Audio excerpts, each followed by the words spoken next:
So awesome to be here with Dr. Gonzalez here in Auburn, Massachusetts, aka Rocket City. I don't know if you can see, kind of in the right of the background, there's a rocket right there commemorating this city being the location of the first successful launch of a liquid-fueled rocket craft, hence the name Rocket City. This is also the location of the Central Massachusetts charging station. That's why we're here charging my Tesla, but it kind of feels like ours because we've been riding around all day to and from Boston. We went to Anna's Taqueria, which is a favorite. Facundo and I, we went to Northeastern University together, and we got to visit that as well. We have pictures that you guys will see.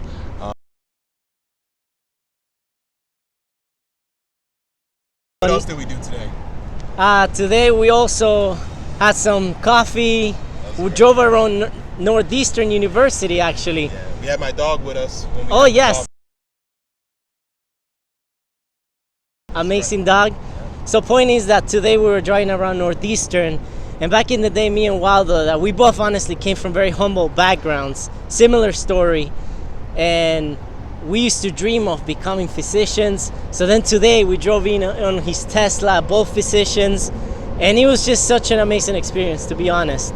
That's why I try to send that message through my videos, that it is possible with hard work, So I think it's an amazing day today. Yeah, so I wanted to make this video. Yeah, absolutely amazing. And this is Facundo really just set everything up. He brought his video equipment from Long Island because I started driving at 5:30 a.m. all the way to Massachusetts. This was really impromptu because we spoke last night. He was like, "Oh, I'm on vacation." I'm like, "Oh, interesting. I just came from Virginia," and he was like, "I can come by." I was like, "Well, maybe tomorrow sounds like a good idea." Yeah. And it was short notice, but he made it happen. We're kind of crazy like that. And then it's perfect because in 2 days I'll start my 3rd year of residency in emergency medicine, and Dr. Zamor, his 2nd year of anesthesiology. Yeah, 2nd year of residency. Exactly. Which is pretty cool, switching to a completely different specialty, but not a specialty that's unfamiliar to me.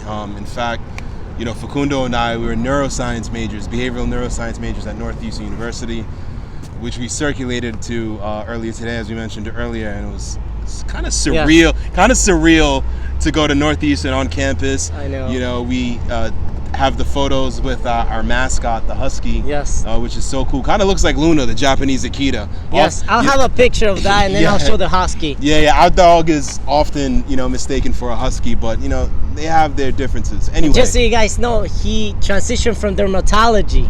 Yeah. So that's like a big deal, but again, he wanted to find a specialty that clicked more with his personality. That was more fitting, and with the neuroscience background, I actually went to medical school. There are a lot of bugs out here, and they might be jet fueled because they're fast. So I actually went to medical school with an interest in specializing in anesthesia. I also liked surgery a lot, in particular neurosurgery. So I thought it was going to be either neurosurgery or anesthesia. Light went out, but I think probably the recording's still going. Yes, of course. Record is still going. Yeah. So, and then I did well in medical school. I enjoyed the skin. I did well in derm. As a student, and thought, heck, why not?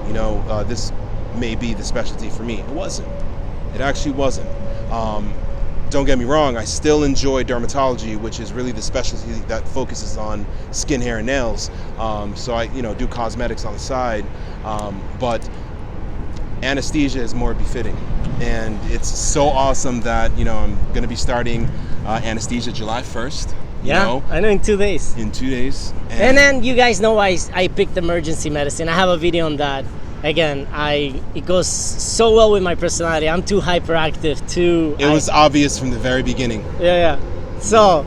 And he's at the right place, and that's something that we actually want to touch on, today, right? We were speaking about it, in terms of, really crafting a happy and rewarding rewarding and satisfying career in medicine really requires a lot of introspection, kind of like looking inside of yourself and identifying what the main things that are most important to you are, whether it's being in the right specialty, practicing at the right time or training at the right time rather, finding the right group of people, the right mixture of personalities, because each specialty actually attracts a particular subtype of personalities. Exactly. And some of you are probably aware of that, whether it attracts, most people in medicine are kind of like A-type personalities or A plus B-type hybrids, but some specialties really attract a particular, like surgery often gets the bad rap of attracting really ultra A-type and borderline, malignant personalities. Obviously not at every institution, but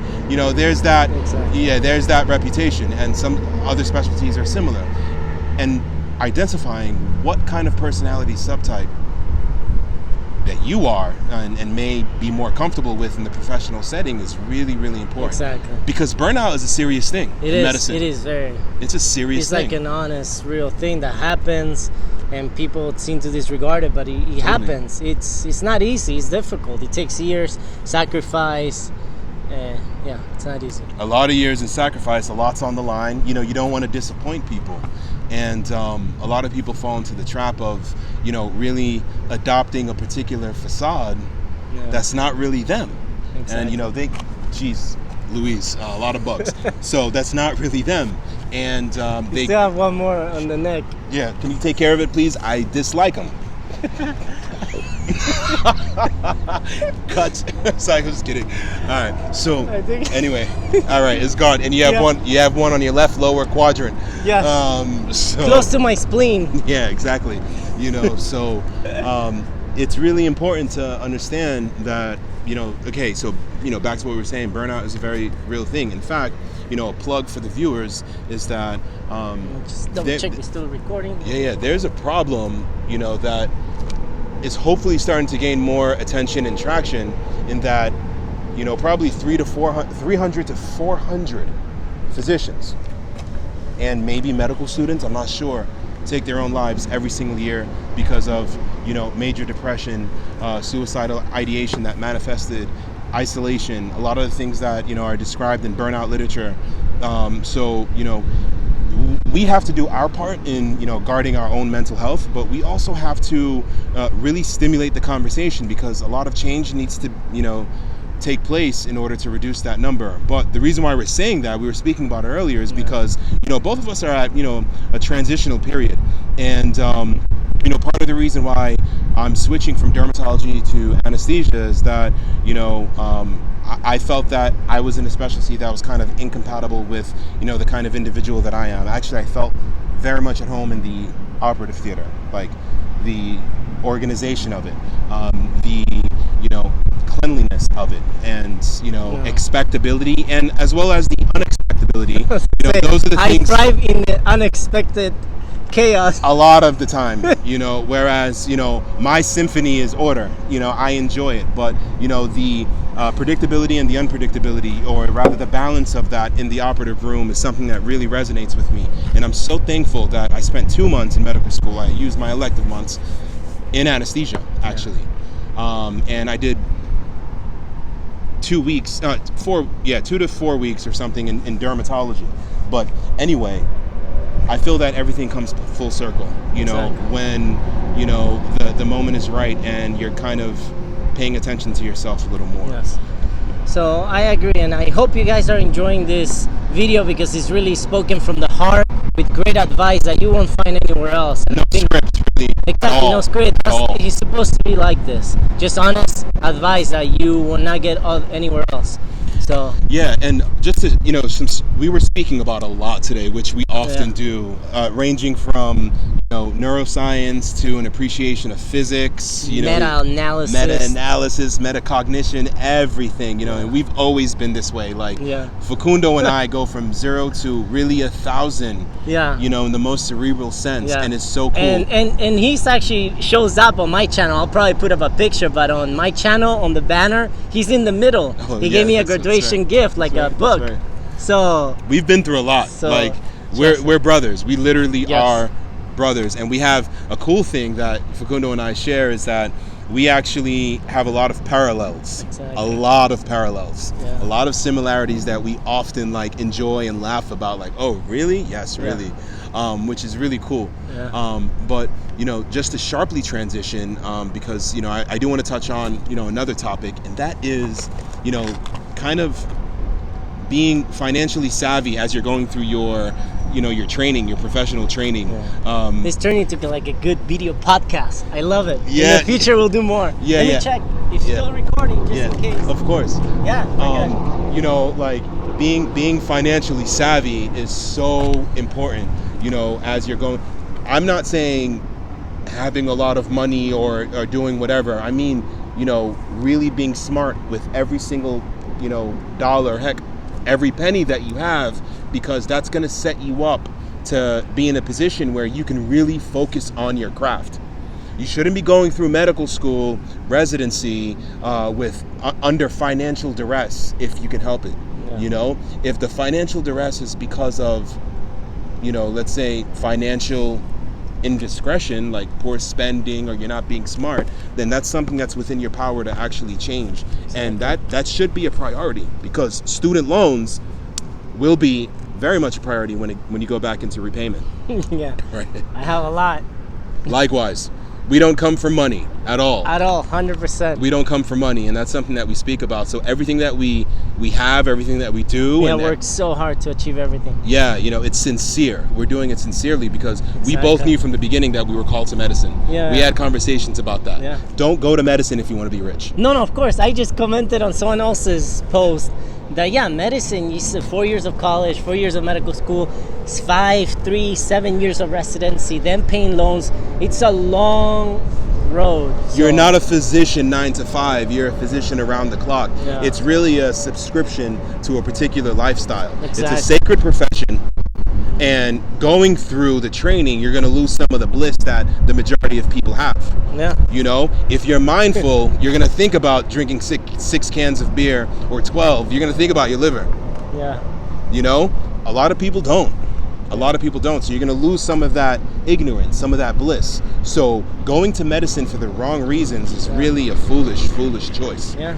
There are many other ways to make money and faster. Your finance friends will be making their 6 figures while you're still in training. Exactly. Do something else. Pick up stocks, learn stocks, which I trade. Facundo also trades. I don't know if you've mentioned that before, but no. We're in the stock market for sure. And we'll talk about that at another time, because there's a lot that traditional and non-traditional students can learn from some of our experiences, some of our mistakes, and some of our great successes. That we have to pause and take the time to appreciate. Exactly. Because that's the substance of sustainability. Exactly.